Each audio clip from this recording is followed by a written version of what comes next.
저희들이 세상을 살아가면서 기쁘고 좋은 일이 있을 때도 우리와 함께 해주시고, 힘들고 어려움을 당했을 때도 믿음으로 이겨나갈 수 있게 주님께서 늘 우리 옆에서 도와주시고 지켜주시고 인도하여 주시옵소서. 날마다 주님께 감사함으로 주님을 찬양하고 주님만 믿고 주님 말씀대로 살게 해 주시옵소서. 언제 어디서나 주님의 사랑을 실천하고 헌신 봉사하기에 부족함이 없게 우리의 마음과 생각을 붙잡아 주시옵소서.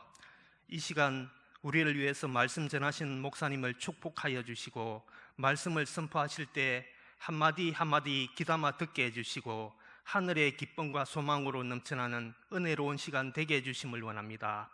감사를 드리며 예수님 이름으로 기도드립니다. 아멘.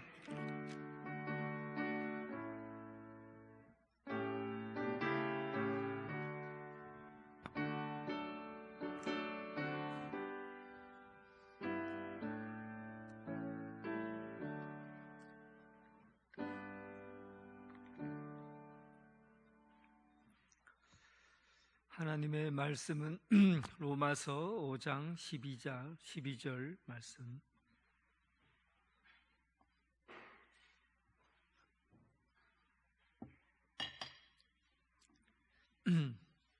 (5장 12절) 같이 읽겠습니다. 로마서 5장 12절, 죄송합니다. 5장 12절 같이 읽겠습니다. 그러므로 한 사람으로 말미암아 죄가 세상에 들어오고 이와 같이 모든 사람이 죄를 지었으므로 사망이 모든 사람에게 이르렀느니라. 아멘. 뒤에서 쭉 돌아보니까 여러분들 A4 용지로 된 것 펼쳐놓고 볼펜 들고 있는 것 보니까 공부 잘하는 학생 같아요. 공부 참 잘하는 학생 같은 느낌이 들고, 이 시간은 좀 교리를 공부하는 시간이기 때문에 설교 시간보다는 조금 마음의 상태를 너무 경직되게 갖고 있지 않아도 될 것 같아요. 조금 좀 느슨하게 좀 풀어도 좋을 것 같은데, 느슨하게 풀라고 하니까 자도 되나? 라고 묻는 사람이 있는데, 자는 건 안 됩니다. 그러니까 일단은 느슨하게 좀 풀고, 그렇게 여유있게 좀 봤으면 좋겠어요. 이 죄라는 것 굉장히 까다로운 겁니다. 여러분, 죄가 간단하고 쉬운 문제가 아니에요. 그냥 일반적으로 뭐 컵이 뭐냐 하면은 설명할 것도 없이 마시는 물을 담고 마시는 거다 알 수가 있고, 이렇게 마이크가 뭐냐 하면은 이거 대답하기가 말을 하면 좀 더 크게 나오게 하는 것이고, 꽃이 뭐냐, 이 사물 같은 경우는 이것이 무엇이냐 하면 그래도 사람의 지식이 있으면 간단하게 풀 수 있는 문제예요. 그런데 진짜 어려운 질문들은, 추상적인 것들은 어려워요. 사랑이 뭐냐, 막 답이 여러 가지예요. 사랑이 뭐냐 하면, 그리고 진짜 어려운 대답들은 이런 것이 어려워요. 죄가 뭐냐. 그래서 사랑은 뭐라고 말하면 알 수 있는 것 같은데, 죄가 뭐냐, 죄가 어디서부터 나왔느냐, 이런 문제는 근원적인 부분을 가지고 찾아야 될 문제이기도 하지만, 또 한 가지는 사람의 기원하고 관계되어 있는 거기 때문에 찾기가 어려운 거죠. 그래서 과학적으로, 사회과학이라고 하면 철학을 얘기하잖아요. 철학적으로 보면 죄가 뭐냐라고 얘기했을 때, 철학하는 사람들에게서는 대부분 죄의 문제를 구조적인 측면에서 얘기를 해요. 구조학이라고. 구조학. 죄는 구조학이다. 구조가 그런 악한 틀에 들어가면 사람들이 죄를 짓고, 선한 틀에 들어가면 선을 이룬다, 이런 거죠. 태어날 때부터 독실한 공산주의 집안에서 태어나면 그 사람은 빨갱이로 사는 거예요. 그러니까 그런 구조에서는 죄를 지을 수밖에 없는 거죠.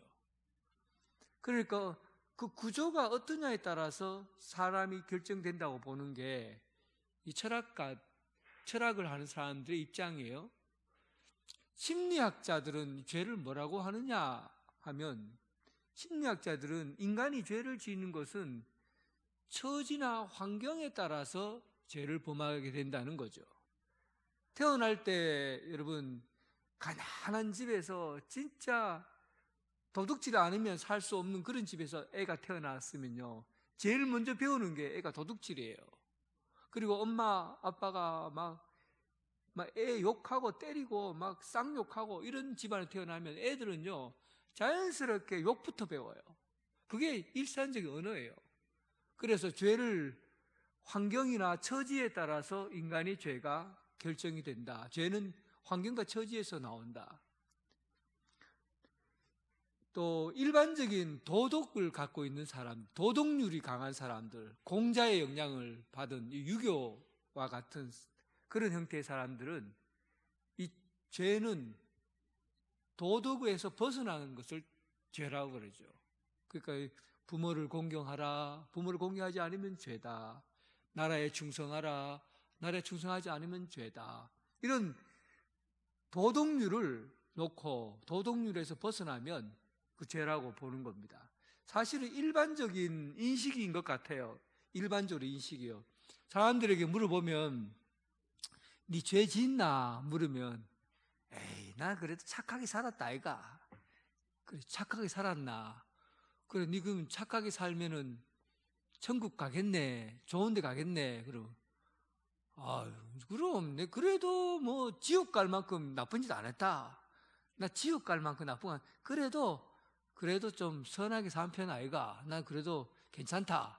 이래 얘기하거든요. 대부분 사람들은 도덕적으로 도덕에 나와 있는 것들을 지키면은 죄를 안 지었다 보고, 그걸 잘 지키면 그래도 천국 갈 거다 이런 생각을 대체적으로 합니다. 예수 안 믿는 사람들은요 한번 물어보세요. 대부분 내 그래도 괜찮게 살았어, 이 정도면 그래도 뭐 애들 잘 키우고 그래도 사회적으로 뭐 범죄한 것도 없고 그래도 나 괜찮다, 그래도 난 교회 열심히 하면 천국 간다 이런 생각을 대부분 하고 있다고요. 죄가 대부분 다 바깥에 있다고 보는 거예요. 바깥에 있다고 보는 거예요. 만약에 그렇다고 하면 이게 지구가 복잡해갖고 비행기 타고 죄가 바깥에 있으니까 지금 죄는 이게 도덕률이 있고 그다음에 또 이제 구조적인 악이고 환경과 처지에 따라 정해진 곳이 이렇게 있어서 이 지구 안에서는 죄인으로 산다고 그러면 비행기 타고 슉 날아가고 이 지구를 떠나서 달나라에 가갖고 사람들이 딱 모여 살면은 거기는 죄가 없습니까? 달나라에 가면 죄가 없을까요? 있어요, 없어요? 그냥 대답만 하면 돼요. 간단해요. 있어요, 없어요? 없어요? 있지요. 왜 있냐 하면 이게 이제 달나라에 왔으면 죄가 없어야 했는데 죄가 있다고 그래요? 이거 왜 어디 제가 도대체 여기 주머니 붙어 왔나? 어디가 제가 도대체 아니 나는 없어. 네가 죄 붙여온 거 아이가? 신기한 거예요. 근데 어떻게 달나라에 가면 죄가 있다고 하는가? 제가 이 겉으로 드러난 바깥에서 보여지는 것보다도 또 다른 의미가 있는 거죠. 이 속에서 일어나는 작용에 의해서 뭔가 죄로 사람들이 인정한다는 거죠. 그러니까 사람이 움직이는 곳이 다 죄가, 그 사람이 어디에 죄가 있어요? 이 주머니 넣어 다니는 것도 아니고 바깥에 있기보다는 죄는 이 안에 있다고 보는 거예요. 안에 영적인 부분에 이 죄의 문제가 있다는 거죠. 이게 여러분 죄에 대한 일단 기본적인 이 골치 아픈 이야기예요. 그러니까 죄에 대해서 우리는 쉽게 판단할 수가 없어요. 일반적으로 사는 사람들도 자기가 이것이 죄라고 말하지만은 헷갈려요. 왜 헷갈리느냐? 하나님이 없다는 전제 아래서는 죄의 문제를 풀 수가 없고 죄가 무엇인지도 모르고 죄의 실제도 못 만나는 겁니다. 하나님이 없다고 하는 데에서는. 하나님을 모르고서는 죄의 문제를 못 풀어요. 결국은 죄의 문제를 풀려고 하면 하나님을 믿어야 죄의 문제가 풀립니다. 왜 그런지 아세요? 성경에 보면 죄가 나오거든요. 하나님이 성경을 통해서 말씀하셨잖아요. 하나님이 말씀하신 게 성경이잖아요. 결국은 죄라는 것이 무엇이냐? 죄의 실체가 왜 이러냐? 죄로 인해서 어떤 영향력이 있느냐? 이건요, 인간이 상상력으로 해서 만들어낼 수가 없어요. 인간들은 하나님을 배제하면 전부 머리 굴려서 만들어낸 거예요.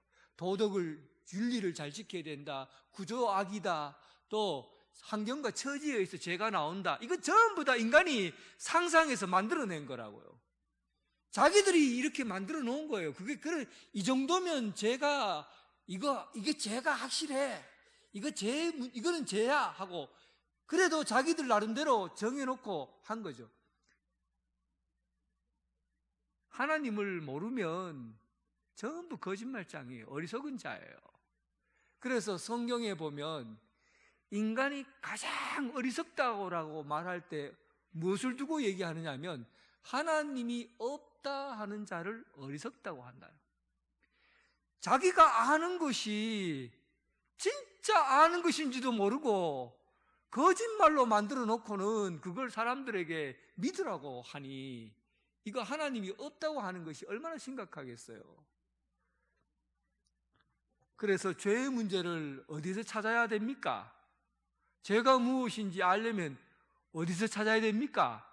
여러분들 대답해 보세요. 어디 찾아야 됩니까? 성경에 써 있네. 성경에 써 있네. 모든 인생의 문제의 답은 전부 성경에 있습니다. 모든 인생의 문제의 답은 전부 성경에 있다고요. 성경을 벗어나면 다 거짓말이에요. 고통의 문제는 어디에 나오느냐? 성경이 나와요. 사랑이 무엇이냐? 성경이 나와요. 기쁨이 뭐냐? 성경이 나와요. 참된 쉼이라는 게 무엇이냐? 성경이 나와요. 성경을 벗어나서는 이 인류에 대한 정답을 찾을 수도 없고 인생의 방향을 찾을 수가 없습니다. 하나님이 살아계신다고 한다면, 하나님이 살아계신다는 걸 믿으면 성경에서 답이 있지요. 성경이 넘어서 어떻게 답이 있습니까? 그래서 죄의 문제를 우리가 찾을 때는 철학적인 관점으로 본다든지 심리학적인 관점으로 본다든지 일반 윤리적인 관점으로 백날 천날 연구해도 답을 못 찾습니다. 그러나 성경을 보면 죄의 원인이 죄가 어디에서 나왔는지 알 수가 있죠. 죄가 어디에서 나왔습니까? 죄는 하나님께서 만드신 아담과 하와로부터 죄가 시작된 거죠. 아담과 하와가 하나님의 말씀을 어긴 겁니다. 하나님께서 아담과 하와에게 에덴 동산에 있는 선과 악을 알게 하는 선악과만은 절대 따먹어서는 안 된다. 먹으면 죽는다 그랬잖아요. 그런데 하나님의 말씀을 어기고 선과 악을 알게 하는 선악과를 따먹게 된 거죠. 하나님의 말씀을 어긴 것으로부터 죄가 들어온 거예요. 이제부터 죄가 이제 눈에 들어오기 시작한 거죠. 그 전에 아담과 하와가 그 에덴 동산을 통치할 때 죄가 있었다고 했습니까? 없었다고 했습니까? 없었어요. 죄의 존재는 없습니다. 아담과 하와가 죄를 안 지었으면 지금 살아있을까요? 죽었을까요? 아담과 하와가 죄를 지었기 때문에 죽은 거예요. 죽음은 죄로 인해서 온 거예요. 그러면 죄를 안 지으면 죽습니까? 안 죽습니까? 안 죽어요. 실제로 안 죽어요. 만약에 아담과 하와가 죄 안 짓고 있었으면 지금까지 나랑 친구하고 있을 거예요. 살아있다고요. 그런데 죄를 지었기 때문에 아담과 하와가 죽은 거예요. 아담과 하와가 죄를 지어서 죽었다는 것은 아담과 하와는 인류의 대표성을 띤 사람이잖아요. 인류의 최초의 아버지, 어머니가 아담과 하와예요. 대표성을 띠고 있어요. 이 대표성을 띈다는 게 굉장히 중요한 신학적인 용어입니다. 우리나라 대통령이 미국에 가서 이제 우리나라에 있는 사람들, 젊은 사람들, 이 20살에서 23살 되는 사람들을 전부 미국에 있는 하와이에 가서 군사훈련을 받도록 내가 사인을 합니다 하고 딱 사인을 해요. 그럼 20살에서 23살 된 사람이 내가 그 얘기를 합니다. 나는 대통령이 사인했다 그래도 나는 사인 안 했다. 나는 안 간다. 이렇게 할 수 있습니까? 할 수 있어요? 없어요? 왜 못합니까? 대통령이 대표성을 띠고 있기 때문에, 대통령은 이 나라 국민들을 대표하는 사람이기 때문에 그가 사인해버리면요 전 국민이 사인하게 된 겁니다. 그런 결정적인 걸. 그러니까 아담과 하와는 한 사람이 죄를 범하였음에 죄가 들어오고, 죄가 들어와서 사망에 이르게 되었다 그랬잖아요. 그리고 한 사람이 우리를 위하여 십자가에 못 박혀 죽으심으로 인해서 의가 들어오고 모든 사람이 의롭게 되었다. 이게 다 대표성을 띈 거예요. 한 사람은 아담이고 한 사람은 예수 그리스도예요. 그래서 대표성을 띈 사람의 그 결과로 인해서 죄가 들어오게 된 겁니다. 그리고 죄의 보편성. 그러면 온 세계의 죄가 어떻게 해서 이 죄가 자리 잡게 되었느냐 하면, 모든 사람이 그 한 사람의 죄로 말미암아 그 죄가 온 모든 세계 가운데 죄가 자리 잡게 된 거예요. 그래서 세계에서 어떤 곳에서 태어났든지 간에 가장 깨끗하고 맑고 환경 좋은 데서 태어나도 아담의 후손인 사람은 죄인이에요. 아무리 황금과 같은 그런 황금집을 짓고 왕궁에서 다 그 모든 환경을 다 깨끗하게 해서 태어나도 아담의 후손은 다 죄인이에요. 그래서 모든 사람은 태어날 때부터 다 죄를 가지고 태어납니다. 그래서 그것을 아담이 한 언약을 뭐라고 하냐면 행위언약이라고 그래. 행위언약. 그러니까 보통은 우리가 이제 요즘은 서로 약속하고 계약할 때 서면 언약을 합니까? 아니면은 서면으로 합니까? 아니면은 말로 합니까? 서면으로 하죠. 대부분 다 뭐 부동산 계약할 때 변인덕 내가 이 사항을 지키기로 합니다. 사인 딱 하고 변인덕하고 딱 사인 서면으로 계약을 하면 법적으로 인정을 받고 그 계약에 따라서 모든 것이 집행이 되잖아요. 그런데 하나님께서 아담과 하와를 만드시고 나서 서면으로 계약한 게 아니라 하나님은 말씀하시고 그 계약의 의미를 네가 행위로 지키면 네가 내가 너희에게 말한 것을 하나님이 말씀하신 것을 따라 지키는 행동으로 지켜내면 그것을 지키게 생명과 영생의 복을 얻게 되지만 그것을 지키지 않으면 죽게 된다. 행위로 언약을 한 거예요. 결정적으로 우리가 하는 행동이 모든 하나님과의 계약에 사인을 하게 되는 거죠. 그래서 하나님의 말씀을 지켜서 행하면 그 사람은 죽지 않고 영원히 살게 되겠지만, 하나님의 말씀을 어기면은 죄가 들어오고 죽게 되고 망하게 되는 그런 것입니다. 그래서 이들은, 아담과 하와는 하나님 앞에서 그 행동으로 모든 것이 결정이 되었어요. 그래서 행위언약이라고 그래요. 행위언약이라고 그럽니다. 이런 걸 보면 우리가 하나님의 말씀대로 산다는 것은 언제나 하나님 앞에 사인을 한다는 것과 같아요. 그냥 말로 하나님 내가 이거 하겠습니다, 이거 지키겠습니다, 이거 하겠습니다 해도 별 소용이 없어요. 전부 여러분들이 하나님에게서 들은 말씀을 행동으로 옮겨야 그것이 약속을 지킨 걸로 되는 겁니다. 말로 수천 번 얘기하고 생각으로 내가 하나님 말씀 따라 살아야지 하는 거 그거 소용없어요.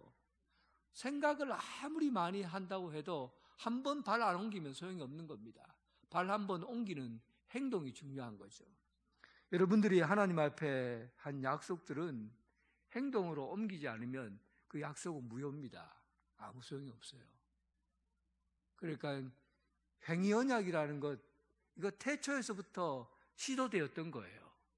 오늘 여러분 하나님의 말씀을 듣고 내가 이렇게 살아야 되겠다라고 다짐했던 거 있죠? 행동으로 옮겨보세요. 행동으로 옮기면 분명히 말씀대로 하나님께서 그 행동에 대한 정확한 답을 주실 거예요. 우리가 하나님의 말씀에 응답을 받지 못하는 것은 행동으로 안 옮기니까, 그래 안 사니까 답을 못 받는 거예요. 그렇게 살면은 복을 받지만 그렇게 살지 않으면 저주를 받는다. 오늘 말씀이잖아요. 그래서 오늘 우리가 아담이 범했던 죄는 행위 언약에서 그 언약을 어긴 것이 바로 아담과 하와가 그 행위를 어김으로 인해서 죄가 들어오게 된 겁니다. 죄는 결국은 이거는 지난번에 얘기했습니다. 죄는 하마르티아. 오늘 라틴어로는 페카툼이라는 거네. 함마르티아, 페타툼이라는 말인데 이것은 죄나 또 길이나 표적에서 벗어난 것을 죄라고 그래요. 죄라는 것은 표적이나 목표로부터 벗어난 거죠. 하나님의 말씀으로부터 벗어난 걸 죄라고 그래요. 그러니까 죄라는 것이 실질적으로 근본적인 의미가 뭐냐 하면 우리는 대부분 다 도덕률의 지배를 받아요. 도덕적인 부분들의 걸 가지고 죄라고 그러고 이렇게 하지만 실질적으로 도덕적인 것 그 이상의 의미가 죄의 의미가 있는 거죠. 하나님의 말씀을 어긋난 것이 죄예요. 여러분 여호수아서 한번 읽어보면 우리가 참 헷갈릴 때가 있잖아요. 하나님께서 이렇게 잔인하신 분인가? 우리는 이렇게 생각해요. 하나님께서 왜 이렇게 잔인하신 분인가? 어떻게 저 어린 나이부터 노인에까지 전부 가나안 땅에 들어가서 다 죽이라고 그래요. 하나님이, 사랑의 하나님이 왜 이렇게 잔인한가? 그러잖아요. 여러분 그런 생각 안 해봤습니까? 심심해. 그런 생각 해봤어요? 안 해봤어요? 해봤죠? 그러니까 보세요. 우리가 생각할 때 선이라는 것, 죄라는 것의 기준이 우리가 사람을 죽이면 안 된다 하는 것이 우리가 세운 도덕률일 뿐이에요. 하나님이 죽이라고 하면 하나님이 세상을 만드셨어요. 하나님이 명령하신 것은 그걸 하나님이 명령한 것이 그게 선이에요. 하나님에게 모든 기준이 있는 것이지 사람이 볼 때 이건 살인이다 아니다 이걸 판단 못하는 거예요. 그걸 가지고 죄다 죄가 아니다 얘기를 못해요. 단순히 그냥 도덕률만 가지고는 선과 악을 구분을 못한다니까요. 우리도 그렇죠. 실제로 우리가 예를 들면 이순신 장군이 지난번에 말씀드렸듯이 이순신 장군이 일본 사람을 죽인 것이 살인입니까? 의로운 행동입니까? 어려운 행동이죠. 일본 놈들 입장에서는 그게 살인입니까? 의로운 행동입니까? 살인이잖아요. 딱 보세요. 여기서부터 하면 헷갈리잖아요. 그러면 도대체 의가 뭔가 헷갈리잖아요. 어디에 서 있느냐에 따라서 의가 달라지는데 도대체 의가 뭐예요? 결국은 이 세상의 의는 하늘에 있는 거지 땅에서 기준을 못 잡아요. 하나님이 모든 것을 다 결정하시는 분이시기 때문에 하나님에 의해서 선이 결정되고 악이 결정되는 거예요. 그래서 하나님께로부터 벗어난 것을 악이라고 그러죠. 죄라고 그러죠. 하나님으로부터 모든 죄에 대한 정의가 나오고 악에 대한 정의가 나오는 겁니다. 그래서 착하게 살아야 선이고 나쁘게 살면은 악이고 이런 기준들은 아무 소용이 없어요. 그거는 별 문제도 안 돼요. 실제로의 문제는, 죄의 문제는 다 하나님께로부터 시작되었느냐, 하나님께서 벗어났느냐의 문제예요. 하나님께로부터 시작되어서 나온 십계명이라고 한다면 그것은 의로운 것이죠. 하나님께로부터 나온 다른 법이라면 그것은 진실한 것이죠. 그러니까 죄의 범위는, 죄라는 것은, 죄의 속성은 하나님께로부터 향하느냐, 하나님께서 벗어나느냐, 근본적인 문제가 여기에 있습니다. 죄를 따질 때 일일이 하나하나 개별적인 죄를 얘기할 필요가 없고, 실제로 죄는 하나님에게로부터 방향이 정해지냐 벗어나느냐, 이 문제를 두고 근본적인 죄를 생각해 보면 됩니다. 그런데 결국은 오늘과가 죄를 짓고 나면 인간이 어떻게 되는가의 문제잖아요.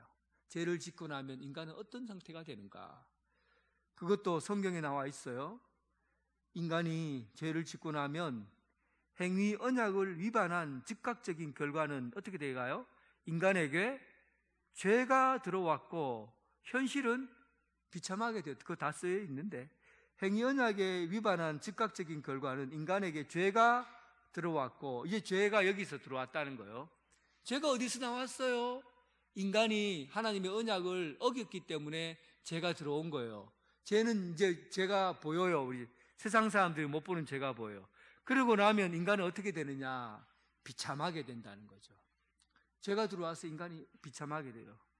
그 비참함의 모습을 성경에는 그렇게 기록되어 있어요. 이제 창세기 3장 16절, 19절, 23절에 보면 이 비참한 현실이 기록되어 있어요. 에덴 동산을 쫓겨나게 되었을 때 이제는 여자는 임신하는 고통을 겪게 될 것이고, 그리고 남편은 땀을 흘리고 수고하고 애를 써야만이 열매를 맺게 될 것이고, 이 땅은 가시덤불과 엉겅퀴가 나게 될 것이다. 이게 이 세상에서 나타난 비참한 현실이다. 지금 생각해 보면 비참하다고 보는 것도 비참 안 해 보여요.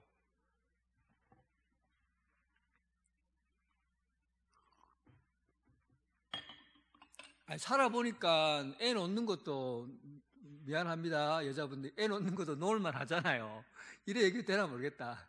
애 놓는 것도 나을만 하잖아요. 그리고 남자들 땅 파고 땀 흘려 일해서 수확 거두는 것도 일할만 하잖아요. 즐겁기도 하고. 그리고 뭐 나무 밭에서 엉겅퀴 나고 이런 거 그냥 뽑아내면 되고, 그게 무슨 비참한 현실인가, 우리는 이래 생각하잖아요. 이거를 비교를 해서 봐야, 지금의 현실을 두고 얘기하는 게 아니라 죄가 없을 때의 그 에덴 동산의 모습과 죄가 있고 난 이후에 에덴을 벗어난 삶의 모습들을 양쪽을 딱 비교를 해서 봐야 돼요. 두 장을 딱 겹쳐놓고 봐야만 이게 보이는 거죠. 그러니까 에덴 동산에 있었을 때는 죄가 없어요. 그리고 자유의지로 자유로워요. 그리고 거기서 먹고 뭐 열매를 따먹고 뭐 이러는 것들은 참으로 행복하죠. 왜냐하면 어디 안에 있기 때문에, 우리가 하나님과 늘 교제하고 동행하고 사는 곳이기 때문에 어떤 일을 해도 행복하고 그런 세상이, 복된 세상이 바로 에덴 동산이에요. 그런데 여기 에덴에서 벗어난, 죄를 짓게 되고 나면 제일 먼저 문제가 생긴 게 뭐냐면 하나님과의 관계가 끊어져 버린 거예요. 하나님과 교제하고 대화하고 하는 그 관계가 끊어지고 나니까 이제 그가 하는 모든 일이 고생이에요. 땀 흘리는 거 고생이에요. 고통이에요. 아이 낳고 사는 거 얼마나 행복한 거예요. 근데 아이 낳고 사는 것도 행복하지 않아요. 어디서 비롯된 겁니까? 하나님과 교제할 때 일어나는 그 복이 끊어져 버리는 거죠. 그래서 예수 믿고 나면 제일 먼저 이루어진 게 뭡니까? 하나님과 화목하게 되잖아요. 하나님과 참된 교제가 일어나잖아요. 그래서 예수 믿는 사람이 돈을 좀 적게 벌어도, 힘들게 살아도, 다른 사람보다 좀 고통스럽게 살아도 다른 사람하고 비교할 수 없는 행복이 있는 거죠. 왜냐하면 우리는 하나님과 교제하며 산다 하는 그 참된 삶을 우리는 알고 있기 때문에, 에덴 동산에서의 삶은 하나님과의 참된 교제가 있는 그런 완전한 삶이에요. 그런데 죄를 짓고 나니까 하나님과 교제가 단절되고, 그리고 하는 모든 일이 고통이 되어버린 거예요. 그래서 삶이 하나님을 떠나면 비참하게 되는 거죠.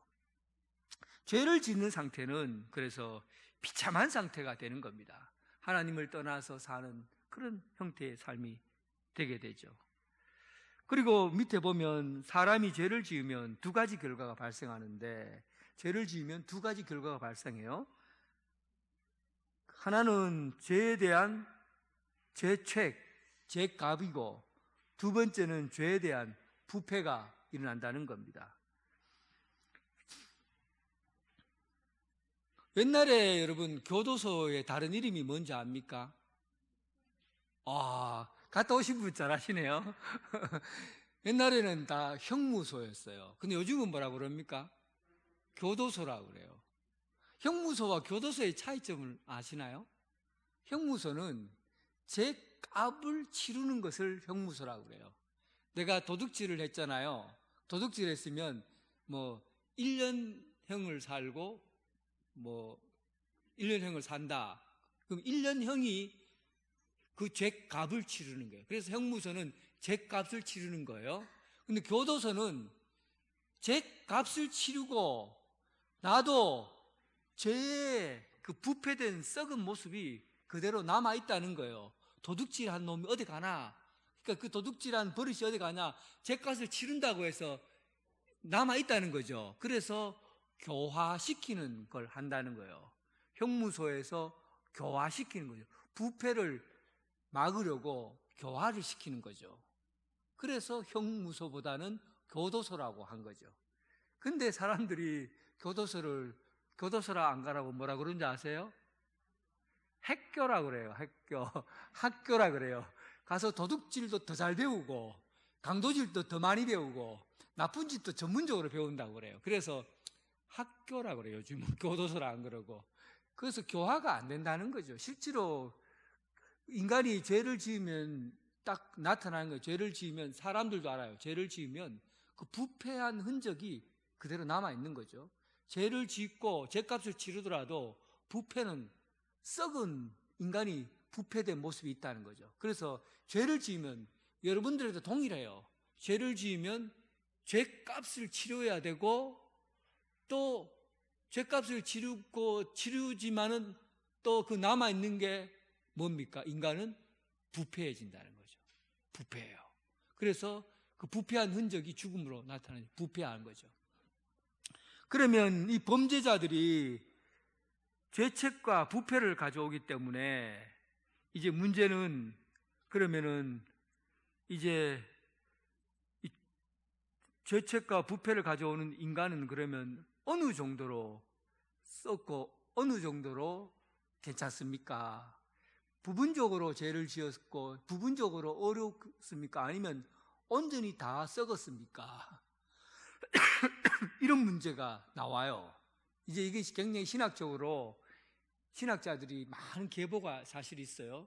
인간이 전적으로 썩었느냐 아니면 부분적으로 썩었느냐, 이 문제를 두고 말합니다. 그런데 오늘날 다 생략하고, 우리 개신교에서는 종교개혁자들은 루터 칼빈이라든지 신학자 바르트라든지 이런 사람들은 우리가 부분적으로 썩은 게 아니라 전적으로 완전히 다 썩었다고 보는 거예요. 그 이유를 뭐라고 하냐면, 인간이 죄를 안 지울 수가 없다는 거죠. 인간은 어떤 곳을 가도 다 죄를 지을 수밖에 없다는 거예요. 그것은 인간이 완전히 썩기 때문에 모든 사람이 다 죄를 짓는다는 겁니다. 죄를 완전히 썩지 않으면은 어느 정도 괜찮은 사람이 나와야 되는데 모든 사람이 다 죄를 짓더라는 거죠. 어떤 청년이 이런 얘기를 하더라고요. 목사님, 제가 아는 훌륭한 사람이 있는데 이 사람은 진짜 좋은 의사입니다. 막 자기가 가지고 있는 모든 것을 다 버려갖고 아프리카라든지 가난한 데 가갖고 치료해주고 막 그렇게 사는 사람이에요. 내 아는 형인데 그 형 착하기도 그렇게 착하고, 그리고 구제도 열심히 하고, 그리고 그 먼 나라 가서 돈 버는 거 생각 안 하고 가난한 사람들 병 고쳐주는 그런 의사입니다. 근데 이렇게 착한 사람이 예수는 안 믿어요. 이 사람이 근데 제가 가만히 보고 교회 와서 또 다른 형을 내가 알고 있는데, 이 형은 예수를 믿는다고 하는데 세상 사람보다 더 나쁜 짓을 많이 해요. 그리고는 이 사람 예수 믿는다고 그래요. 그러면은 내가 저 형을 따라 사는 게 맞아요? 아니면 예수 믿고 나쁘게 사는 이 사람을 따라 살아야 돼요? 복잡합니다. 어떻게 해야 됩니까? 예수 믿는데 왜 더 나쁜 짓을 하고 예수 안 믿는 사람이 더 착한 일을 합니까?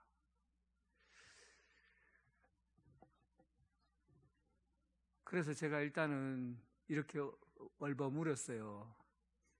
네가 인생을 아직 덜 살아서 잘 모른다. 좀 더 살아봐라. 왜 그랬을까? 사실요, 각 사람들이 굉장히 선하고 착한 사람이라고 해도요, 가까이 한번 같이 살아보세요. 그 사람이 나쁜 짓 하는가 안 하는가.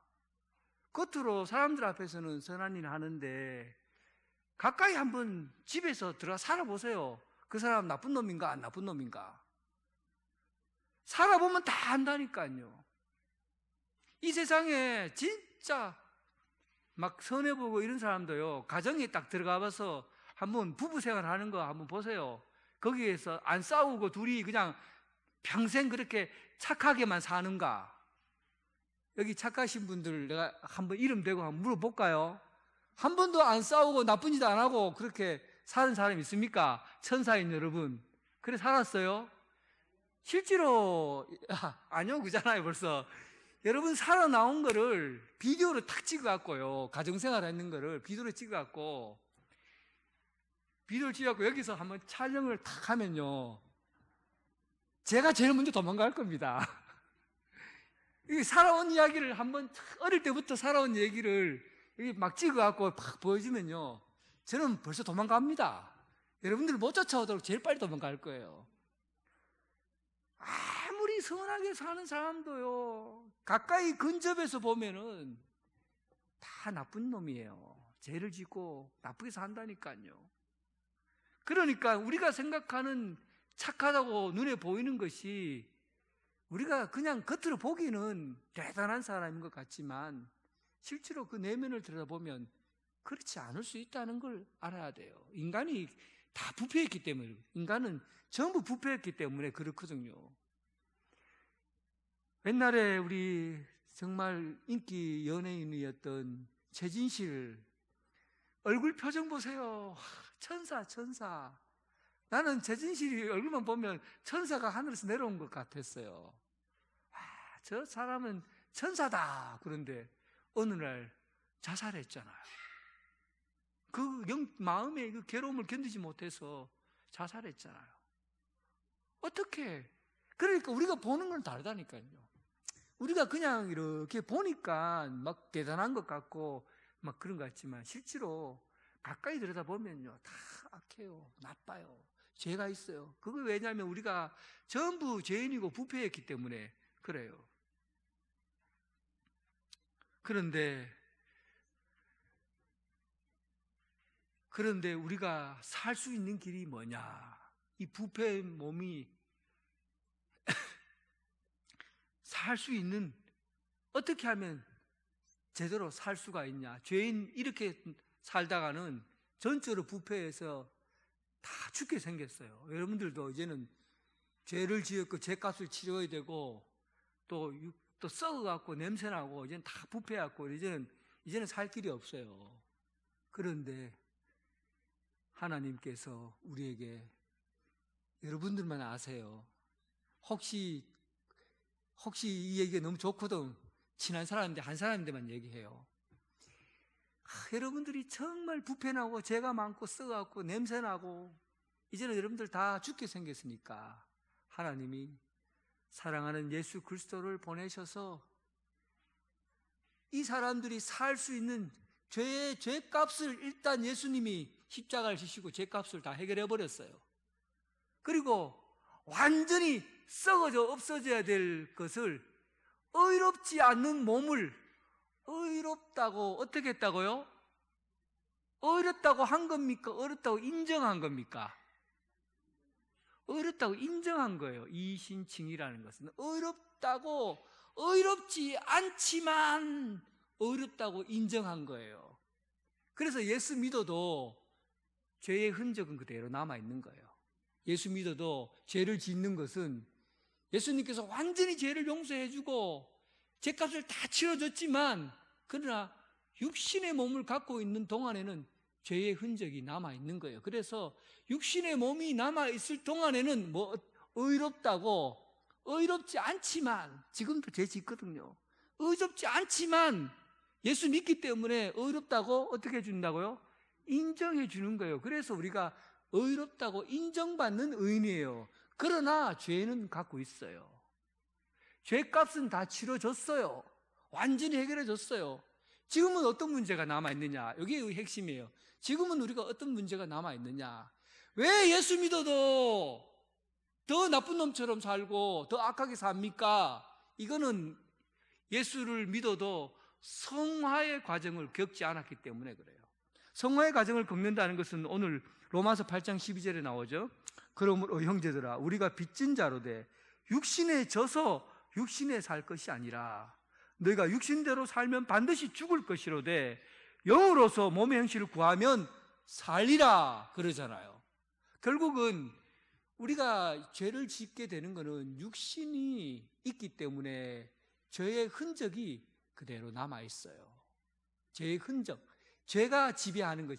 그전에는 조금만 더 설명하자면, 그전에 예수 믿기 전에는 내 몸을 통치하고 다스리는 게, 육신의 몸을 통치하고 다스리는 게 누구였냐 하면 죄예요.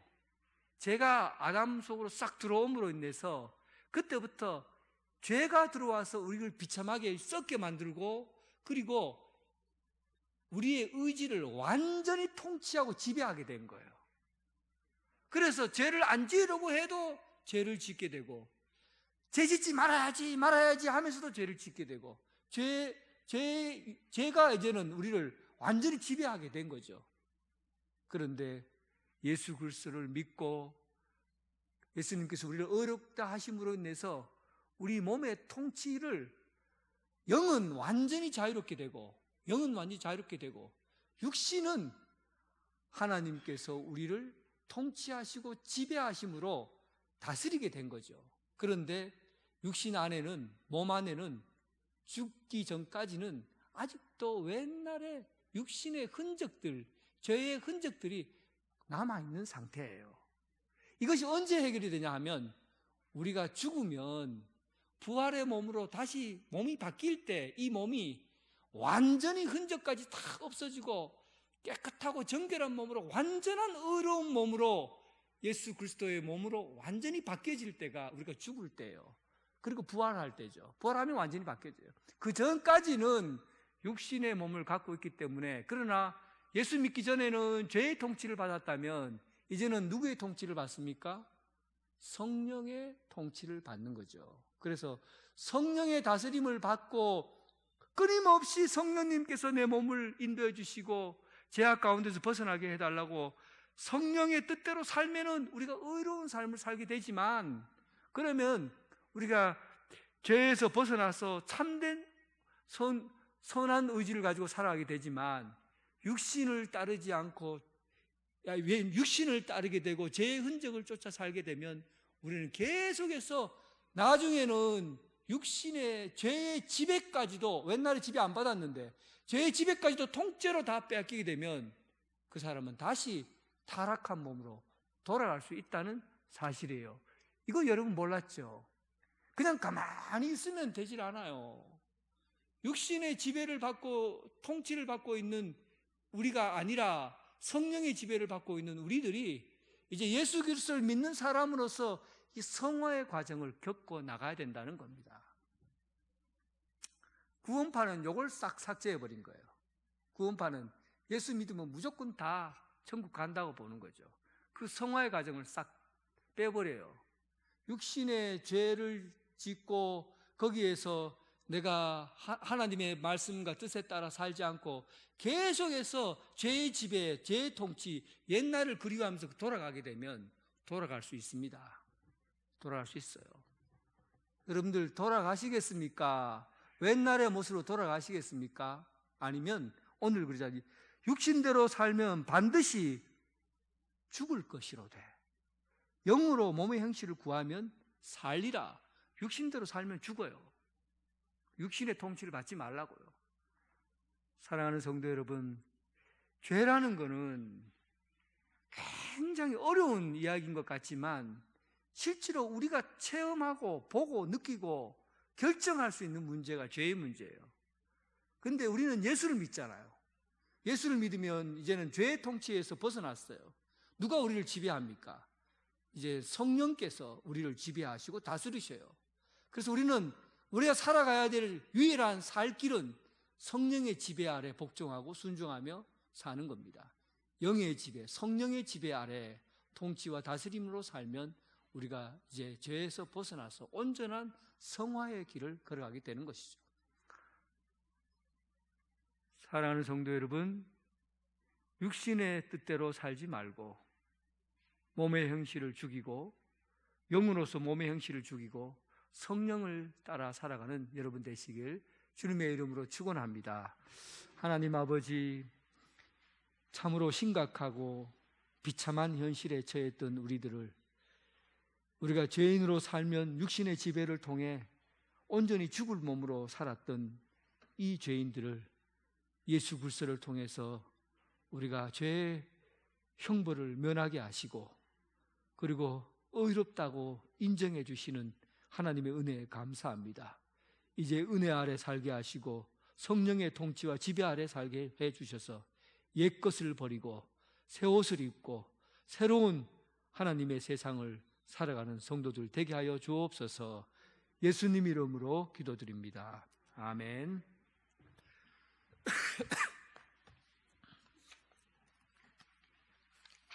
교회 소식 전해드리겠습니다.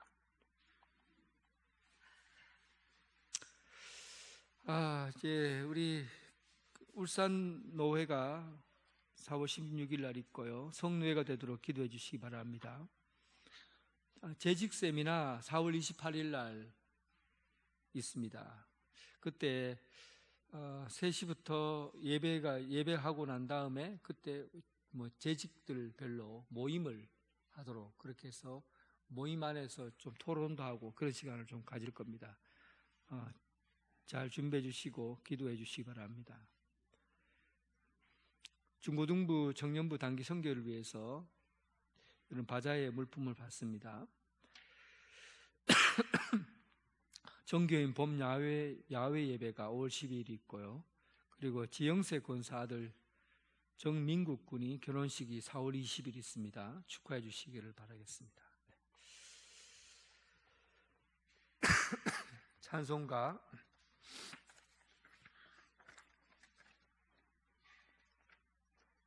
266장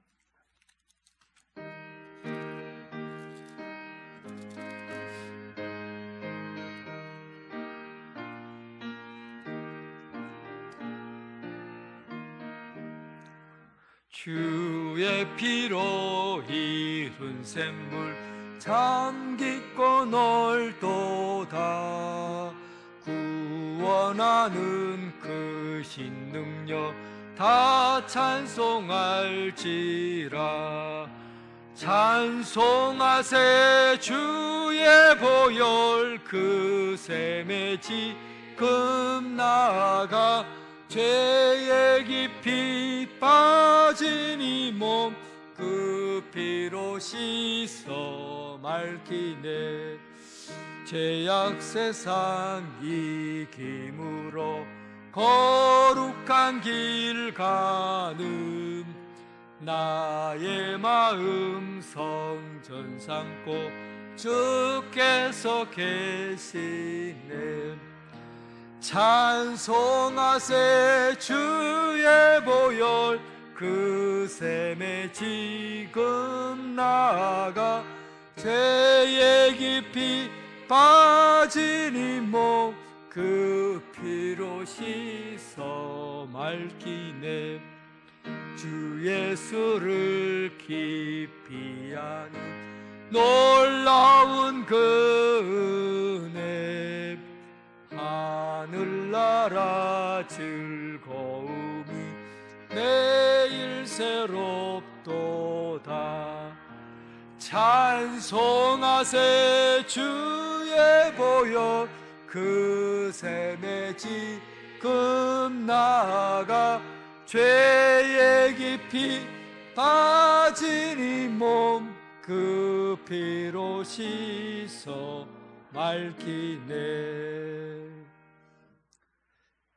이제는 예수 그리스도의 은혜와 극진하신 하나님의 사랑과 성령님의 교통 감화 역사하심이 이제 우리 속 사람이 성령의 인도하심을 받고 지도하심을 받고 영을 따라 살아가는 성도들 위해 지금 여기에 참여한 성도들과 각 가정에서 예배드리는 성도들 위해 지금부터 영원토록 함께 하시기를 간절히 축원하옵나이다. 아멘.